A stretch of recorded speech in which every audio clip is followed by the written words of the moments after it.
نظریہ پاکستان کا علامہ اقبال نے بڑا واضح کیا تھا کہ ہم نے وہ ریاست بننی تھی جب ساری قوم نے اکٹھا ہونا تھا اس نظریے پہ جو نظریہ ہمارا نبی صلی اللہ علیہ وسلم کا تھا، اور انہوں نے ایک ریاست بنائی تھی، مدینہ کی ریاست۔ وہ کیوں اللہ ہمیں کہتا ہے کہ اپنے نبی کی سنت پہ چلو؟ کیونکہ وہ مدینہ کی ریاست کے اوپر کئی صدیوں تک مسلمانوں نے دنیا کی امامت کی۔ جیسے جیسے وہ ان اصولوں سے پیچھے ہٹتے رہے، مسلمان نیچے آتے رہے۔ تو میرے نوجوانوں، میں نے فیصلہ کیا کہ میں اپنی قوم کو اس کی تربیت کے لیے ایک اتھارٹی بناؤں جس کا نام رحمت للعالمین اتھارٹی ہے۔ اس کا مقصد کیا ہے؟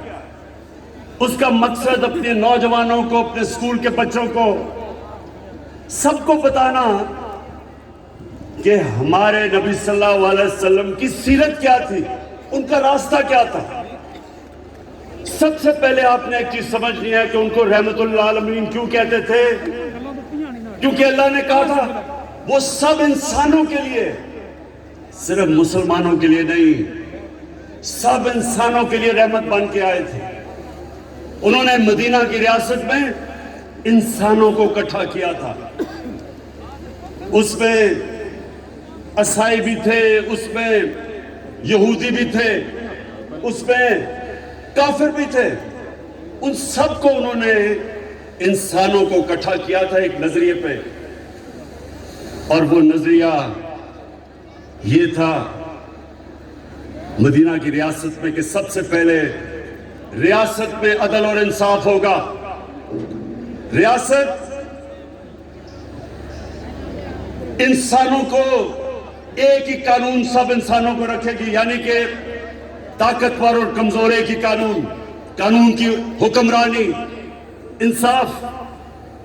دوسرا ریاست میں اصول تھا انسانیت، فلاحی ریاست، دنیا کی تاریخ کی پہلی فلاحی ریاست بنی تھی۔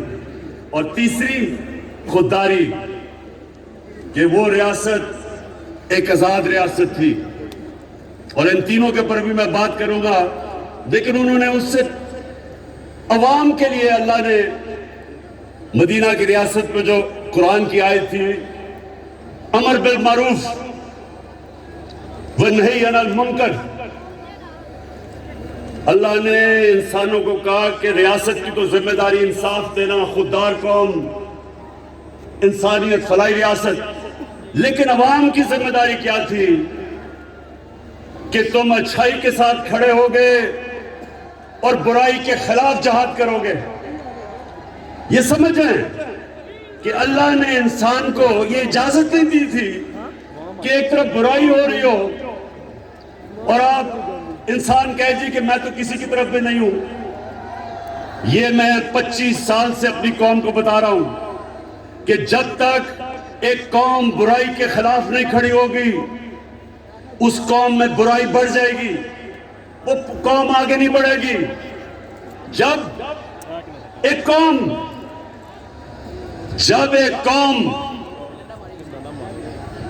دیکھے گی کہ ظلم ہو رہا ہے، ظلم کے خلاف نہیں کھڑے ہوں گے، ظلم بڑھ جائے گا۔ جب ایک قوم دیکھے گی کہ کرپشن بڑھ رہی ہے اور قوم کچھ نہیں کرتی، تو معاشرے میں کرپشن بڑھ جائے گی۔